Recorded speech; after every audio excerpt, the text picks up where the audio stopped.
Lundi, le 26. Je vais vous parler du débat. Tout le monde en parle. J'attendais ça avec impatience. Un peu déçu. Écoutez, on va vous parler des îles aussi. Une police spéciale, la concurrence politique. Quoi d'autre? Le débat. On va parler du débat au complet. Ça va durer longtemps, cette section-là. C'est au Québec. Êtes-vous tombé sur la tête? Je vous parle des durées de temps des compagnies. À quel âge qu'on doit se lancer en affaires? Les finances, qu'est-ce qui va se passer cette semaine? Les insolites, tu veux pas manquer ça. Il y a 4 beaux insolites. J'ai écouté la télévision, tabarnouche, ça n'a pas de bon sens. Et la pensée du jour. Mais tout d'abord, c'est le temps de vous abonner et de peser sur le bouton like.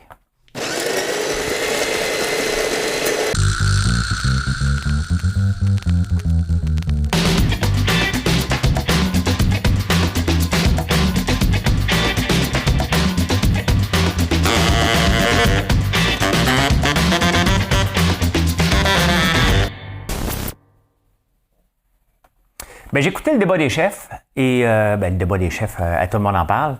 Et j'en viens à la conclusion que MC Gilles vote Québec solidaire.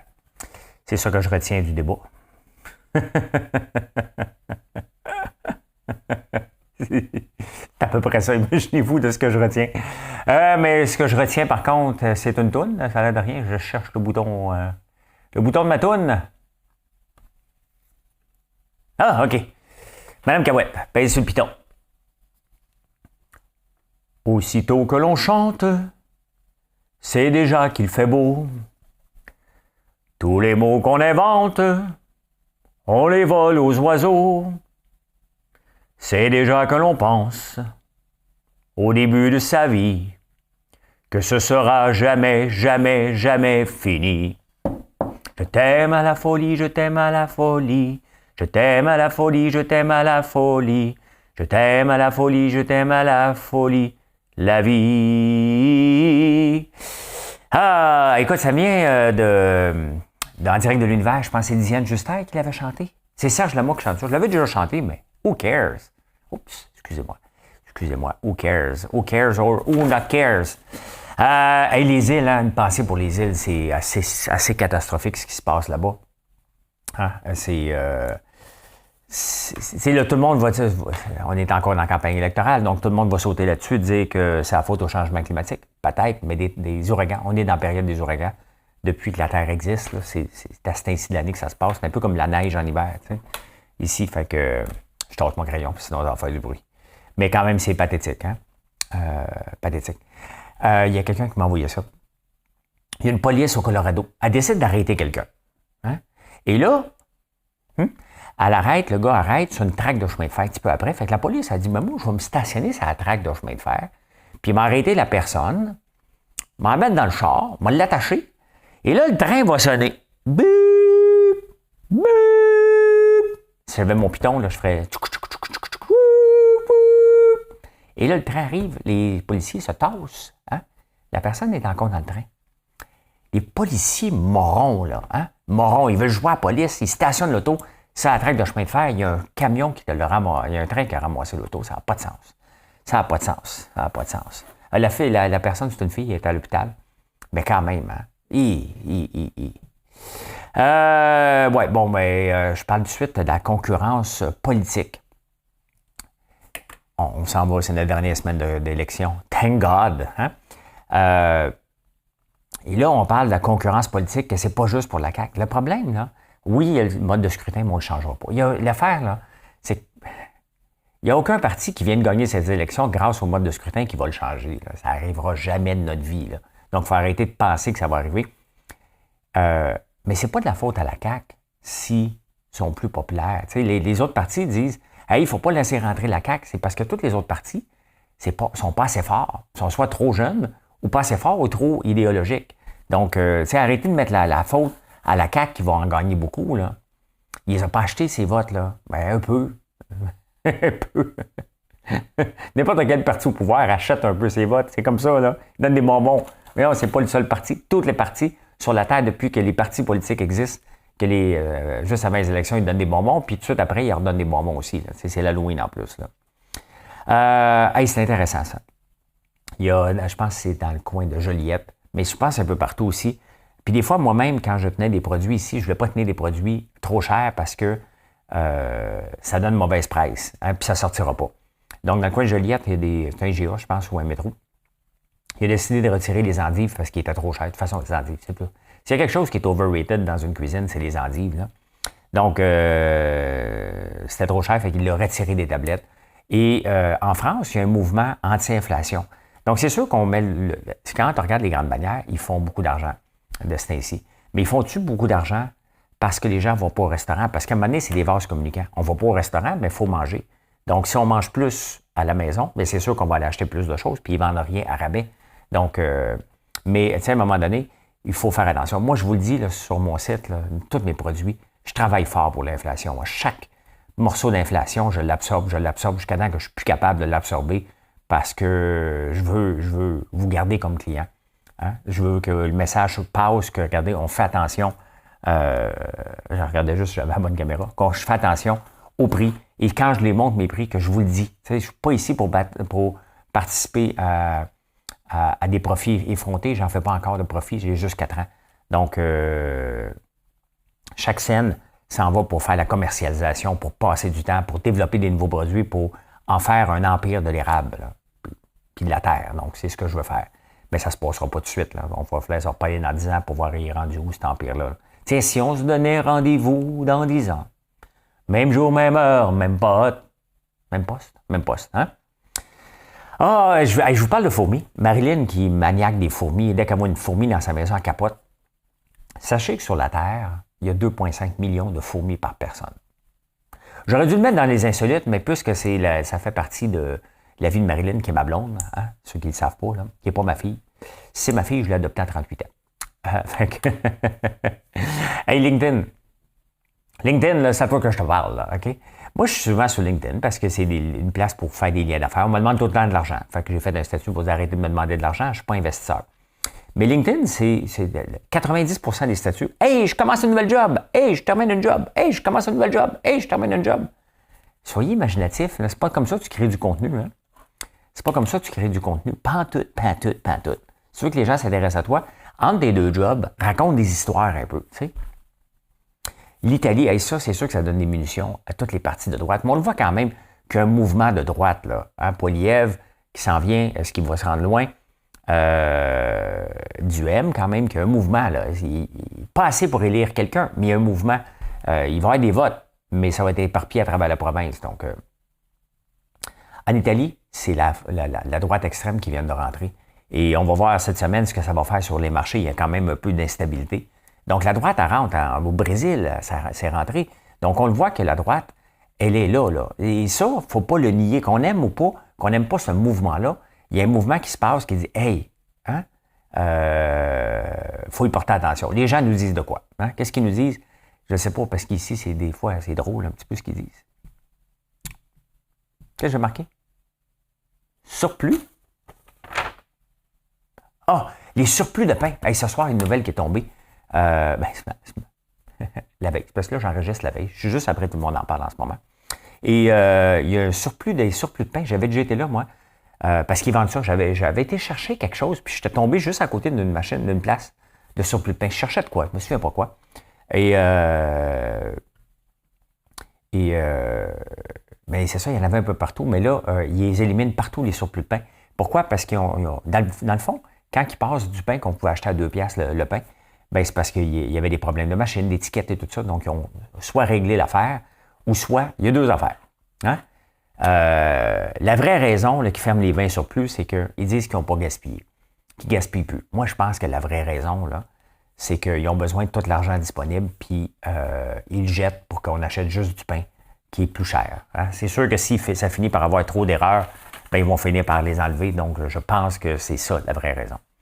Eh bien, qu'est-ce qui se passe dans la politique? Tu sais, quand tu écoutes quelque chose, tu te dis « Hey, là, il faut que j'écoute ça parce que là, ça va être malade, ça va être débile, là, tout le monde en parle. Je vais enregistrer le show après, m'entendre. » Je vais aller me coucher. Legault, il dit faut voter pour lui parce que il a besoin d'un mandat fort parce qu'on s'en va dans un ralentissement, récession. Lui, il fait parler des pourcentages. Éric Girard fait juste dire C'est 50 la récession, c'est 30 Fait qu'il dit, nous autres, on a créé un coussin de 2 milliards. OK, François. C'est parce que c'est pas ton coussin. Hein? C'est le coussin qui appartient à tous les Québécois. Fait que peu importe le parti qui rentrerait, c'est toi qui vas rentrer pareil, là, mais peu importe le parti qui rentrerait qui va rentrer la semaine prochaine, ben ça va être le coussin à tout le monde. Juste te dire là, que ça ne t'appartient pas. Là, tu vaux juste 7 millions, pas 2 milliards. Québec, Gabriel Nadeau-Dubois, il fait juste dire que les jeunes, tu sais, c'est pas vrai que Québec solidaire, c'est le parti des jeunes. Toutes les partis, c'est le parti des jeunes. Parce que Québec solidaire, il s'associe à ça depuis toujours, Gabriel Nadeau-Dubois, mais c'est pas vrai. Hein? C'est pas vrai que... Puis regarde, on fait la même joke avec le Parti québécois, c'est un parti de vieux. Ben oui, c'est sûr que les vieux indépendantistes restent là, dont mon père. Hein? Je sais pas, mais demandez pour qui vote. Deux choses que j'ai remarquées pendant le débat, tout le monde en parle, le sourire de Legault et le sourire d'Anglade. Et, hein?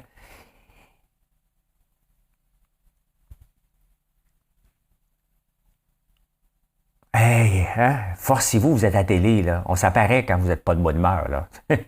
Honnêtement, il faut que ça finisse ces débats-là. Là. François Legault, là, il est rendu un mème. Moi, je disais ça des mémés avant, mais il est rendu un mème par lui-même, là. Imposer pour mettre... Ah oui, ben Gabriel Nadeau-Dubois avec ses taxes. Hein? Lui, il veut imposer pour mettre dans la santé. Tu sais, oui, il veut imposer les riches pour mettre dans la santé, mais l'affaire, c'est qu'il faut faire du ménage. Il ne faut jamais oublier que ça fait partie de ça, de dire, regarde, et c'est là que j'aime un peu l'approche de Duhem. Le problème de Duhem, c'est qu'il y a tellement un passé loufoque. Tu sais, il n'arrête pas de dire qu'il faut arrêter de faire le passé, mais tu ne peux pas oublier le passé quand tu te présentes premier ministre. Quand tu as dit, il a déjà dit qu'il fallait fermer la Gaspésie, c'est pas une joke, c'est un premier ministre, là, il ne pourra jamais s'en sortir. Il ne pourra jamais s'en sortir de ça. J'ai fait un souper presque parfait, on m'en parlerait tout le temps si je faisais de la politique. Donc, c'est facile de dire tout le temps, tu sais, pour faire passer des taxes, là, c'est toujours facile de dire, ouais, mais on va taxer, mais ça s'en va dans la santé. Mais non, ça s'en va dans le melting pot du gouvernement. Il ne mettra pas plus d'argent en santé, plus qu'ailleurs, là. À la fin, tu as besoin de créer de la richesse. Et c'est là que je rejoins encore ce qu'Éric Duhem disait. Hein? On a pour 50 ans, 60 ans des hydrocarbures. Oui, c'est une histoire du passé. Oui, il faut pas. Mais investir dans quelque chose qui va durer 50, 60 ans, quand même pas si mal. Hein? Les compagnies qui fonctionnaient beaucoup il y a 50 ans, c'est Imperial Oil, imaginez-vous. OK? Puis il existe encore aujourd'hui. General Motors, toutes ces grandes compagnies-là. Donc, oui, on a besoin de l'argent. C'est hypocrite d'acheter le gaz de schiste des États-Unis en ce moment. C'est hypocrite, on ne peut pas faire ça. Hein? Mais bon, ça ne passera jamais. Ce que j'ai appris là-dedans, c'est que, bon, MC Gilles s'est ouvert la trappe trop souvent, c'était désagréable. Mais de désagréable, sans bon sens. MC Gilles est de gauche, il n'a pas ramassé tout le monde, et c'était plate, ses interventions, c'était mauvais, c'était pas supposé être drôle, il a voulu régler des cas. Ça ne se fait pas dans un débat comme ça. Hein? Ça ne se fait pas. Et j'espère que, honnêtement, j'étais très, très, très déçu. Kivarge, autant il protège Québec solidaire, puis Kivarge, on ne veut pas le savoir à la télévision d'État. M'excuse, là. Ce genre de choses-là, là, fais des jokes plates sur tout le monde. Dis pas, les autres s'en viennent quand tu n'as pas, là. Tu sais. Et c'est sûr que Duhem est facile à verger dessus, on s'entend, là. OK? Il est facile à verger dessus, mais à un moment donné, de défendre à ce point-là, Gabriel Nadeau-Dubois, pas nécessaire. C'était mauvais, c'était très mauvais. PSPP, honnêtement, là, il n'est pas mon préféré. Mais quand je l'écoute puis je regarde tous les autres se chicaner pour des virgules, puis moi, puis ça, honnêtement, c'est lui qui devrait être le chef de l'opposition. Là. Ça n'arrivera pas, là. Mais au moins avec lui, ça serait positif, comme il dit. Tu sais. Sincèrement, ça serait bien mieux avec lui que sans lui, mais ça n'arrivera pas. Mais honnêtement, je lève mon chapeau. Hein? Il est posé. Il ne se fera pas l'indépendance. Mais espérons qu'il soit élu au moins. Au moins qu'il soit à la Chambre bleue. Là. Une des affaires qu'on parle de pénurie de main-d'œuvre, que c'est la faute à ci, c'est la faute à ça. La pénurie de main-d'œuvre est la faute aussi à un mouvement très, très fort. Puis il faut accepter d'en parler, c'est le mouvement syndical. Il ne faut pas oublier que le mouvement syndical, regardez, même la LCBO, regardez la SAQ ici, là, il n'y a rien d'automatisé. Absolument rien. Tous des gens qui placent des bouteilles sur les tablettes et aux caisses, c'est tous des gens encore. Ben, LCBO, eux autres, en Ontario, il y a certaines places qui commencent à s'automatiser. Des scanners automatiques. Sincèrement, hein? Tu pourrais mettre une seule personne aux caisses au lieu d'en avoir un paquet. Bien, c'est ça. On refuse de se robotiser, on refuse de se moderniser parce qu'on doit créer des emplois, puis les syndicats sont très forts. C'est ça le problème, un gros des problèmes de pénurie de main-d'œuvre au Québec. Il ne faut pas le nier, là. La Corée du Sud a presque 900 robots par 10 000 habitants. On en a moins que 100. 115 au Québec, au Canada, puis je pense à peu près 80-90 ici au Québec. On est vraiment, vraiment, vraiment en retard. Donc, il ne faut pas l'oublier que la syndicalisation, on les veut, les syndicats, parfait, mais ça vient aussi avec un problème. On garde des jobs, mais on pourrait les réorienter, ces jobs-là, mais le syndicat ne veut jamais réorienter le job, il veut protéger cette job-là actuellement. Ah, et on s'en vient au Québec. On va prendre une petite gorgée d'eau, hein?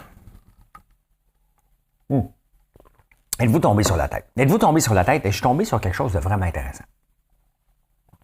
La durée moyenne d'une entreprise, c'est un peu, je l'ai ici. Average, regardez ça, c'est intéressant. Non, je vous le dis, c'est intéressant. Je suis un pédagogue.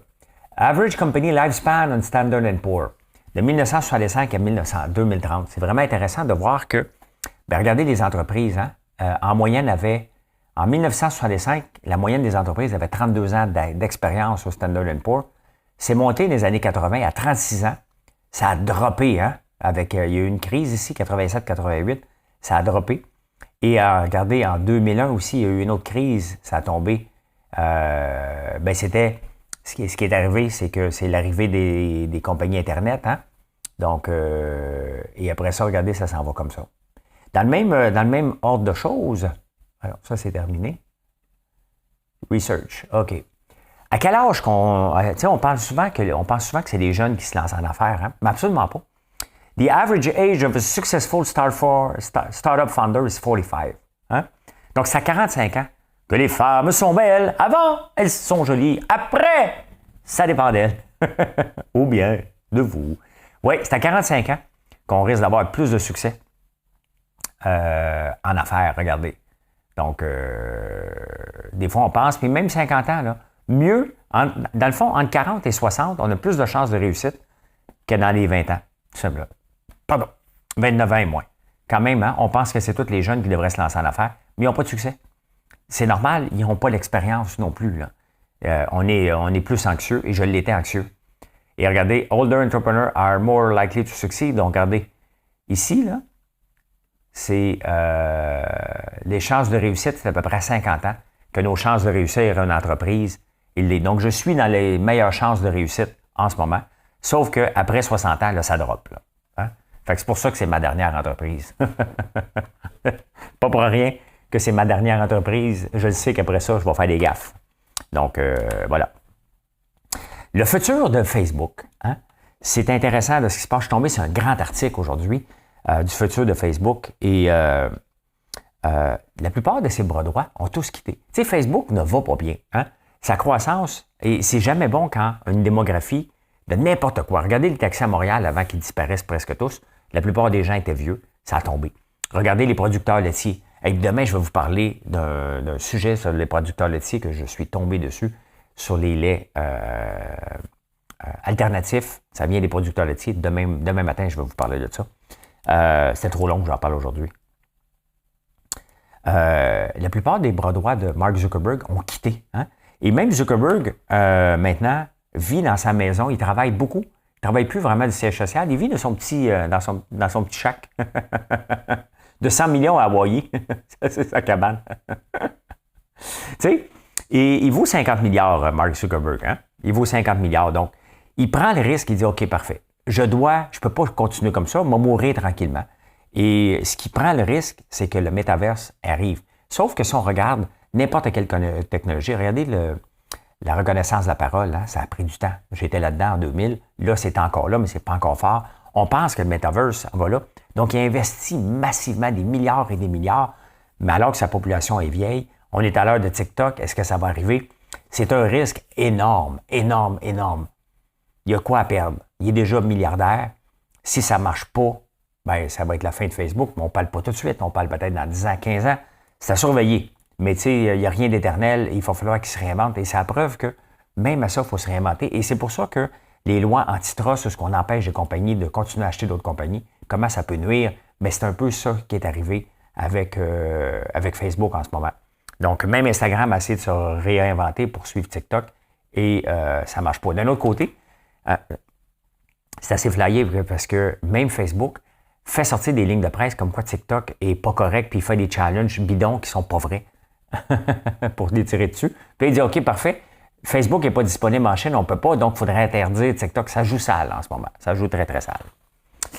En finance, on va-tu avoir un répit cette semaine? Mais dans le fond, un répit, si c'est juste pour une semaine, on n'en veut pas, là. Hein? Faut aller toucher le bas pour dire, parfait, ça se nettoie, puis on repart sur des nouvelles bases, là, parce que ça devient un petit peu chaque jour, le supplice il est un peu intense, là. T'sais? Ça descend beaucoup. Faut penser que la journée qu'ils vont annoncer qu'il va y avoir une récession, ça va descendre un peu, puis après ça va être le bottom. Mais on n'est pas là. Regardez sur les marchés en ce moment, ce qui se passe. Le bois ne bouge pas en ce moment. Le pétrole bouge un petit peu, c'est tout juste une petite affaire, pas grave. Il ne se passe pas grand-chose sur les marchés en ce moment. C'est tranquille. C'est tranquille. Les commodités, oui. En France, intéressant. En France, regardez, en Angleterre, il manque de gaz naturel parce qu'ils dépendaient de la Russie. En Allemagne, là, ils se réorientent vers le charbon. Mais là, ils sont en train de dire, OK, parfait, mais là, ça prend du bois. Donc, la seule chose qui nous reste pour nous chauffer, c'est le bois de chauffage. Mais là, il y a une pénurie de bois de chauffage en France. Et bientôt, en France, ils vont permettre que du bois sec. Parce que du bois qui est mouillé, ça ne donne pas de BTU. Hein? Je le sais, quand je rentre du bois l'hiver, ça ne m'en donne pas de BTU. Donc, mais là, il y a une pénurie de bois de chauffage. Je ne sais pas, j'ai jamais pensé qu'on pouvait exporter du bois de chauffage. Je ne sais même pas si ça se fait. Je sais qu'on exporte des granules, mais je ne sais pas si on exporte du bois de chauffage. Et d'ailleurs, l'industrie du granule que j'étais dedans, que j'ai surveillé, je ne sais pas s'il y a encore beaucoup de firmes qui font ça. Et enfin, finalement, dans les finances, regardez la livre sterling, elle mange. On le sait que Boris Johnson est parti, il a foutu le bordel dans la place, les taux d'intérêt sont dans le tapis, l'inflation est dans le tapis, le gaz coûte cher. Tu sais, c'est là que j'avais appris l'année passée en Grande-Bretagne que pour contrer la pénurie de main-d'œuvre, il fallait manger du gingembre. C'était l'équivalent d'Hydro-Québec qui avait dit ça à ses gens, manger du gingembre pour baisser le chauffage dans la maison, tu vas avoir chaud. Je vais m'en faire un shooter de gingembre un de ces matins, vous allez voir de quoi j'ai de l'air. Mais regardez les graphiques, hein? On dirait de la crypto. Ben non, c'est le dollar canadien contre la sterling. Donc, le dollar canadien reste fort par rapport à la livre sterling. Et c'est la même chose avec le dollar américain quand même. Ça descend de beaucoup, beaucoup, beaucoup. Hey, les insolites. Hey, il ne manquait pas OD, hein? J'ai écouté OD aussi. Les insolites. Combien vous pensez que la coupe de soccer s'en vient bientôt, je pense que c'est dans 2 semaines, au Qatar. Et en 1994, c'était aux États-Unis, 500 millions que ça avait coûté faire la Coupe du Monde. En 1998, en France, 2,3 milliards. En 2018, en Russie, c'est en Russie quand même, hein? 11,6 milliards. Et là, c'est au Qatar. Combien vous pensez que ça va coûter? 220 milliards de dollars. 220. La dernière fois, c'était 11,6. Et ça explique pourquoi, hier, je vous disais qu'il y avait autant d'hommes au Qatar actuellement par rapport aux femmes. Il y avait 226 hommes par rapport à 100 femmes au Qatar. Ben c'est ça.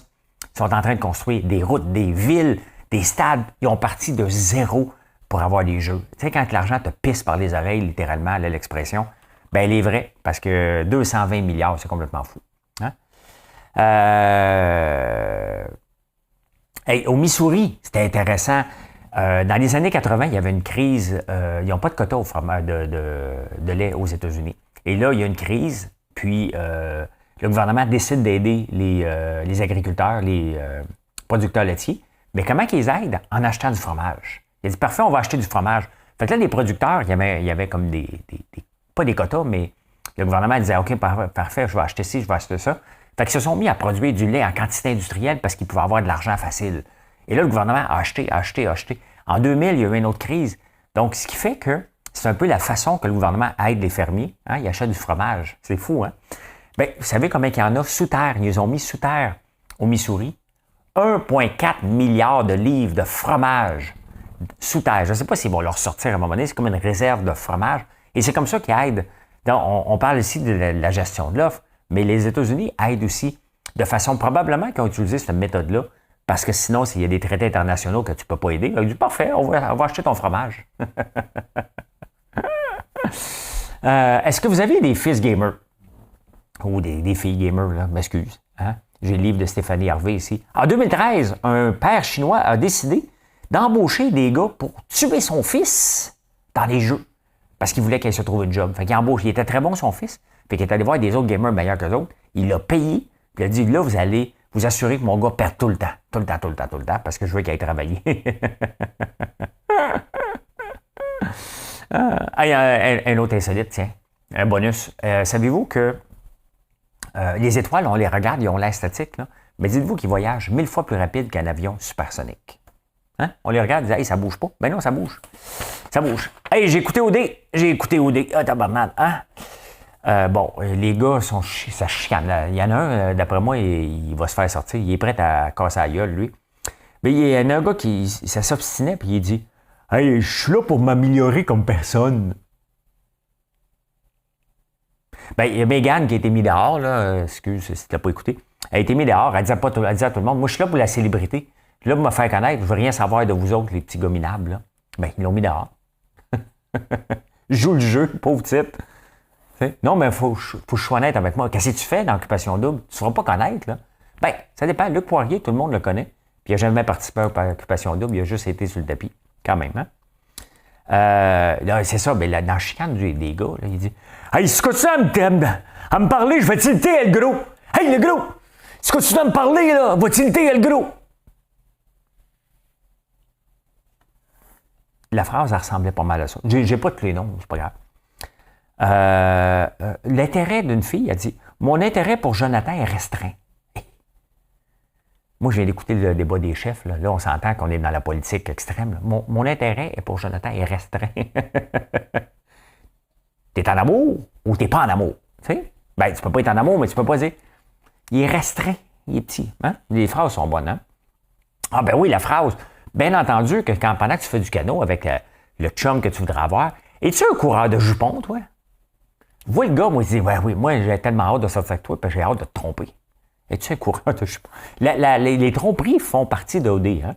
Ça fait partie du show d'OD, hein? Félix, lui, il a dit, écoute, ben, là, moi, là, je suis le prochain Frenchie.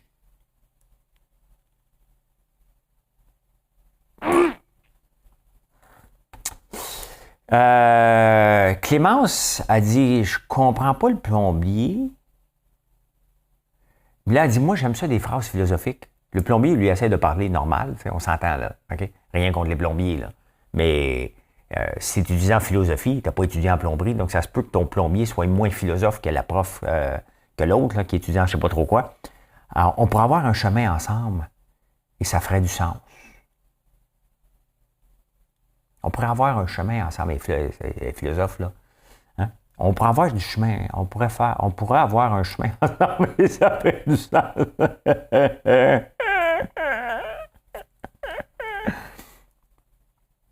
Ah oui, mais Mégane est partie parce qu'elle dit, moi, je voulais faire OD, mais pour une fois, je pensais à moi. J'ai l'impression que tu n'as pas appris le mot tu, toi, avant de rentrer dans OD. Ça fait longtemps que tu penses à toi, là, Mégane, on va se le dire, là. Hein? Ça fait longtemps que tu penses à toi. Ben, crois-moi. Ben, écoutez, ça a bien été. On est rendu à la pensée du jour. Le succès n'est ni magique, ni mystérieux. Vous savez comment je parle comme un philosophe? Le succès est la conséquence naturelle de l'application constante des éléments de base. Tu sais, pour avoir du succès, là, c'est pas magique, c'est pas mystérieux. C'est que tu prends une recette qui est gagnante et tu l'appliques à tous les jours. Tu sautes jamais une journée. Quand vous me voyez constant dans tout ce que je fais, que ce soit ici, que ce soit dans une boutique, que ce soit dans le shipping, que ce soit dans mes statuts, de mon implication vous avez accompagné, ben c'est ça. T'sais. Je dis pas que je vais avoir du succès à long terme, je le sais pas. Mais je mets les chances de mon bord. C'est que j'applique les éléments de base d'une façon constante. Voilà comment j'ai vu l'actualité. En ce beau lundi, on est toujours le 26. Moi, on est toujours le 26. Merci d'avoir été là. Bien entendu, hein, le Noël approche à grands pas déjà, puis les gens commencent à nous choisir. Ben oui, venez nous voir sur françoislambert.com. Puis pour le jour aussi, hein, on a la boîte de collation, si tu veux vous découvrir quelque chose. Et dans le coin ici en haut, regardez le lien, là. Il va être juste là. Tu as juste à cliquer dessus. Ça va t'emmener sur le site. Hey, merci beaucoup d'être là. N'oubliez pas de vous abonner si ce n'est pas déjà fait. C'est vraiment apprécié. J'espère que vous avez apprécié et je vous souhaite une excellente journée. Bye bye.